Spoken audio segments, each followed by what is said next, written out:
अस्सलाम वालेकुम। मेरा नाम है मोहसिन तारिक। आपको बहुत बहुत मुबारक हो, आपका एडमिशन हो गया इटालियन यूनिवर्सिटीज़ के अंदर। अगला स्टेप क्या है ये जानने के लिए आपने इस वीडियो को आखिर तक देखना है और घबराना बिल्कुल भी नहीं है। ये छोटी सी वीडियो आपको सारा प्रोसीजर गाइड करेगी वीज़ा लेने तक और इटली आने तक।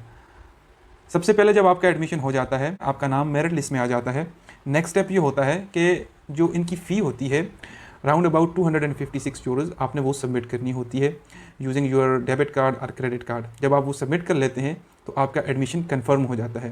एडमिशन कंफर्म होने के बाद यूनिवर्सिटी आपको एडमिशन ऑफ़र लेटर भेज देती है वाया ईमेल। कुछ यूनिवर्सिटीज़ नहीं भी भेजती तो भी आपने घबराना बिल्कुल नहीं है।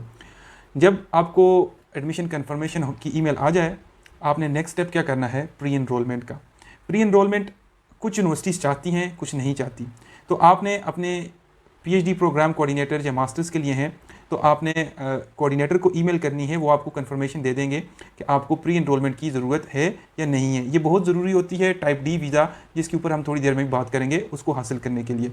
अगर आपको प्री एनरोलमेंट करना ज़रूरी है तो आप करते क्या हैं कि यूनिवर्स इटली की वेबसाइट पर जाकर आपने ये प्रोसीजर जो है कंप्लीट करना होता है। जो एडमिशन लेटर या ऑफ़र लेटर आपको मिलता है यूनिवर्सिटी की तरफ से, आप डिटेल्स फिल करने के बाद ये एडमिशन लेटर वहाँ पे आपने अपलोड कर देना होता है और आपने अपना रेलेवेंट कंसुलेट जो है वो सिलेक्ट करना होता है जहाँ पे आपने वीज़ा के लिए अप्लाई करना है। आपने इस्लामाबाद के लिए अप्लाई करना है या आपने कराची के लिए अप्लाई करना है। तो जैसे ही आप ये अपनी एप्लीकेशन कंप्लीट करते हैं तो ऑटोमेटिकली जो रिक्वेस्ट है वो चली जाती है आपकी यूनिवर्सिटीज़ के पास और रेलेवेंट कंसुलेट में कन्फर्मेशन के बाद। तो जब ये कन्फर्म हो जाता है प्री एनरोलमेंट का प्रोसीजर तो आपको ईमेल आ जाती है और डायरेक्टली वो ईमेल इस्लामाबाद एम्बेसी या कराची कंसुलेट में चली जाती है। फिर आपने अपॉइंटमेंट के लिए वेट करना है।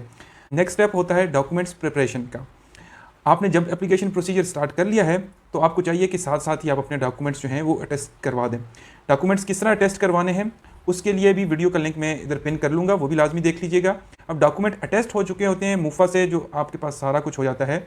तो ये डॉक्यूमेंट अटेस्टेशन चाहिए किस लिए होती है? एक डॉक्यूमेंट होता है जिसका नाम है डिक्लेरेशन ऑफ वैल्यू, DOV के लिए। ये आपको हासिल करने के लिए जो आपके वीज़ा के लिए बहुत ज़रूरी है और इटालियन यूनिवर्सिटीज़ इसको डिमांड करती हैं कि आपकी जो पाकिस्तान के अंदर एजुकेशन है वो इक्वलेंट है कि नहीं है। तो आपकी सारी डॉक्यूमेंटेशन अटेस्टेड होने के बाद तो जो डॉक्यूमेंट्स आपके अटेस्टेड होंगे वो आपने सबमिट करने हैं ट्रांसलेटर के पास, जो कि वेरीफाइड होगा एम्बेसी से या कॉन्सुलेट से। जब वो आपको ट्रांसलेट करके दे देगा तो फिर नेक्स्ट स्टेप क्या होता है आपके पास, आपने जो है DOV का फॉर्म डाउनलोड करना है, वो फॉर्म आपने फिलअप करना है, अपनी ट्रांसलेशंस लगानी है, ओरिजिनल डॉक्यूमेंट्स आपको चाहिए होंगे। आपके पास हर डॉक्यूमेंट की 3-3 कापीज़ का होना बहुत ज़रूरी है। डॉक्यूमेंट्स की कापीज़ आप तब लें जब ये आपके पास अटैच्ड हो जाती हैं फ्रंट और बैक साइड से, क्योंकि इसके ऊपर आपके पास सारी स्टैम्प्स जो हैं वो भी प्रोमिनेंटली नज़र आनी चाहिए, वो बेहतर होती हैं ताकि कोई कन्फ्यूजन ना रह सके उसमें। जब आपके पास 3 कापीज़ हो गई, फिर 3 कापीज़ आपने पासपोर्ट की भी इसके साथ अटेस्टेड होनी चाहिए नोटरी पब्लिक से, वो भी अटैच करनी होती हैं। और फिर जो है आपका डोमिसाइल वो भी अटेस्टेड होना चाहिए और आपके पास वो भी यहाँ पे आपको सबमिट करवाना लाजमी होगा। तो ये डॉक्यूमेंटेशन जो थी, ये छोटा सा प्रोसीजर जो था वो आपके DOV के लिए था। रेलेवेंट लिंक्स में आपके साथ वीडियो की डिस्क्रिप्शन में पिन कर दूंगा, वो आपने देखने हैं। फिर चलते हैं वीज़ा की तरफ। आपकी वीज़ा और DOV की एप्लीकेशन इकट्ठी ही सबमिट होती है। आपकी प्री एनरोलमेंट अगर चाहिए थी तो वो हो गई। फिर आपने डॉक्यूमेंट्स अटेस्ट करवा दिए, आपने ट्रांसलेट करवा दिए, एप्लीकेशन फॉर्म फिल कर दिया, साथ ही आपने टाइप D वीज़ा जो लॉन्ग स्टे वीज़ा होता है इटली के लिए, उसका फॉर्म भी डाउनलोड करना है, वो भी फिल करना है। अपने फ़ोटोज़ भी जो हैं आपने लेने हैं वाइट कलर के बैकग्राउंड के साथ, पासपोर्ट साइज़ के आपको फ़ोटोज़ चाहिए होंगे। DOV के लिए भी चाहिए होते हैं, आपको वीज़ा के लिए लाजमी चाहिए होते हैं। तो आपने जब वीज़ा का फॉर्म वगैरह फिल कर दिया, फॉर्म फिल करने के बाद जो है अगली चीज़ है फॉर्म सबमिट कब किया जाए। अब आपकी प्री एनरोलमेंट हो गई। एक तो यह है कि एम्बेसी आपको ईमेल करेगी कि आपने फ़लानी डेट को आके अपने डॉक्यूमेंट सबमिट कराने हैं। एक चूँकि उनके ऊपर बर्डन काफ़ी ज़्यादा होता है और काफ़ी सारी चीज़ें स्किप हो रही होती हैं, तो आपने क्या करना होता है कि वीज़ा अप्लाई करने की 2 जगह हैं। एक है जेरीस का ऑफिस VFS ग्लोबल जो इटली से रेलेवेंट पाकिस्तान में है, उसके ऊपर आपने ट्राई करते रहना है कि आपको अपॉइंटमेंट मिल जाए। अगर आपको वहाँ से अपॉइंटमेंट नहीं मिल रही तो फिर 2 कॉन्सुलेट आ जाते हैं आपके पास। एक तो है कराची का, एक है इस्लामाबाद का। कराची वाले तो वीज़ा के लिए कॉन्सुलेट और जेरीस के ऑफिस कोशिश करें कि पर्सनली विजिट करके अपॉइंटमेंट की रिक्वेस्ट कर लें या अपनी रिक्वेस्ट वहाँ पे एक रिटन फॉर्म में उनको सबमिट करके आ जाएं। तो हो सकता है कि इस तरह के केसेस लाजमी आए हैं कि उनको फिर इस बेसिस के ऊपर उनको कॉल कर दी जाती थी कि आप फलानी डेट को आके अपने डॉक्यूमेंट सबमिट करवा सकते हैं। इस्लामाबाद वाले फिर क्या कर सकते हैं, एक तो जेरिस का प्रोसीजर हो गया, दूसरा जो है ईमेल सेंड करनी होती है आपने, ईमेल एड्रेस में पिन कर दूंगा, तो उसमें सारा कुछ आपने अपना सिनेरियो बयान करना होता है, आपकी कब एप्लीकेशन एक्सेप्टेंस हुई, कब आपकी डेट ऑफ ज्वाइनिंग है, तो ताकि आपको अपॉइंटमेंट वो है जल्दी दे सकें। तो ये आपने प्रोसीजर सारा का सारा फॉलो करना है। और जब ये सारा का सारा प्रोसीजर फॉलो करेंगे, जब आपको कॉल आ जाएगी या आपको ईमेल आ जाएगी, तो आप अपने डॉक्यूमेंट्स जो हैं सारे के सारे ले जाइएगा एम्बेसी में या जेरिस के ऑफिस। एप्लीकेशन फॉर्म आपको जो चाहिए होगा वो टाइप डी फॉर्म चाहिए होता है, आपको फ़ोटोज़ चाहिए होते हैं, लेटर ऑफ एक्सेप्टेंस भी आपको चाहिए होता है, बैंक स्टेटमेंट जो है आपने, ये मैं वीज़ा के लिए बात कर रहा हूँ, बैंक स्टेटमेंट अगर आप स्कॉलरशिप पे हैं तो आपके लिए बैंक स्टेटमेंट एक फॉर्मेलिटी के तौर पर एक्ट करती है, आपको फिर ज़्यादा ज़रूरत नहीं होती, लेकिन आपने सबमिट करानी होती है। और फिर अकाउंट मेंटेनेंस सर्टिफिकेट भी ज़रूरी होता है, आपके नाम का है या जो आपको स्पॉन्सर कर रहा है कि इस अकाउंट को कौन मेंटेन कर रहा है, वो भी ज़रूरी होता है। और फ्रेश डेट्स के होने चाहिए, जिस दिन आप सबमिट करवाने जा रहे हैं, आपकी अपॉइंटमेंट आपको पता चल गया उससे एक दिन पहले के लिए या आपने ले लेनी है।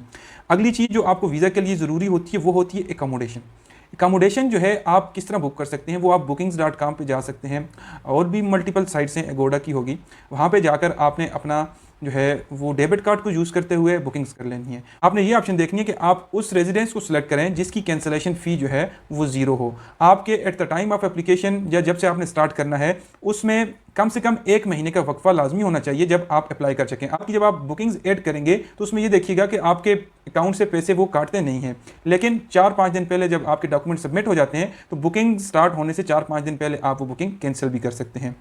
फिर एक और चीज़ बहुत ज़रूरी होती है, फ़्लाइट अल्टरनेटी। वो आप किसी भी ट्रैवल एजेंट से जो है वो हासिल कर सकते हैं। जिस दिन आपने जाना है आपकी मेक श्योर करना चाहिए कि बुकिंग्स जब से स्टार्ट हो रही है आपकी होटल की, रेजिडेंस की, तो वो आपने उसी डेट की डालनी है। कुछ यूनिवर्सिटीज़ इस तरह की होती हैं जो आपको एकोमोडेशन प्रोवाइड करती हैं, तो फिर आपको किसी चीज़ की ज़रूरत ही नहीं है। अगर आपको एकोमोडेशन मिल रही है यूनिवर्सिटी की तो आप वो यूनिवर्सिटी से लेटर रिक्वेस्ट करेंगे, वो लेटर आपने फिर अटैच कर देना है, वो सबसे बेस्ट सोल्यूशन होता है।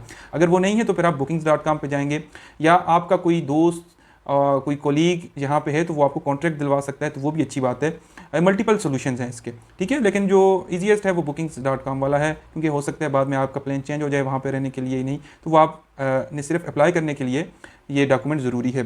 फिर जो है अगली चीज़, इंश्योरेंस बहुत ज़रूरी होती है। 1 साल की इंश्योरेंस आपने लेनी है, जो सर्टिफाइड एजेंसीज़ हैं वेबसाइट के ऊपर उनके लिंक्स गिवन है, आपने उनको कांटेक्ट करना है, 1 साल की ले लें। और यही इंश्योरेंस आपकी परमेसो दी सोजोर्नो या रेजिडेंस परमिट जब आप इटली के अंदर अप्लाई करते हैं उसके लिए ज़रूरी होता है। बाज़ औक़ात जेरीज़ वाले आपसे मांग सकते हैं आपकी आईडी कार्ड की कॉपीज़ नोटरी पब्लिक से अटेस्टेड, तो वो भी आप जाते हुए साथ एक आध कापी रख लें। तो अपने पास नोटराइज आईडी कार्ड की कापीज़ भी रख लें, एहतियातन मांग सकते हैं बाज़ औक़ात। अगर चेकलिस्ट को लाजमी फॉलो करते रहना है, चेकलिस्ट अपडेट होती रहती हैं वेबसाइट के ऊपर, तो वो भी आपने लाजमी देखना है। ये था आज का हमारा एक छोटा सा सेशन। इसके हवाले से आपको कोई भी क्वेश्चन हो आप मुझसे डायरेक्टली पूछ सकते हैं, मेरे फेसबुक के ऊपर मुझसे कनेक्ट कर सकते हैं और यहाँ पे कमेंट भी कर सकते हैं, मैं बड़ी खुशी से इसको आंसर करूँगा। अगर आप मेरे चैनल पर न्यू हैं तो वीडियो को लाजमी लाइक कीजिए, चैनल को लाजमी सब्सक्राइब कीजिए और उन सब के साथ शेयर कीजिए जिनका एडमिशन हो गया इटली के अंदर, और जल्दी से इटली पहुँचाइए, फिर इधर गपशप लगाएंगे। अल्लाह हाफिज़, अस्सलाम वालेकुम।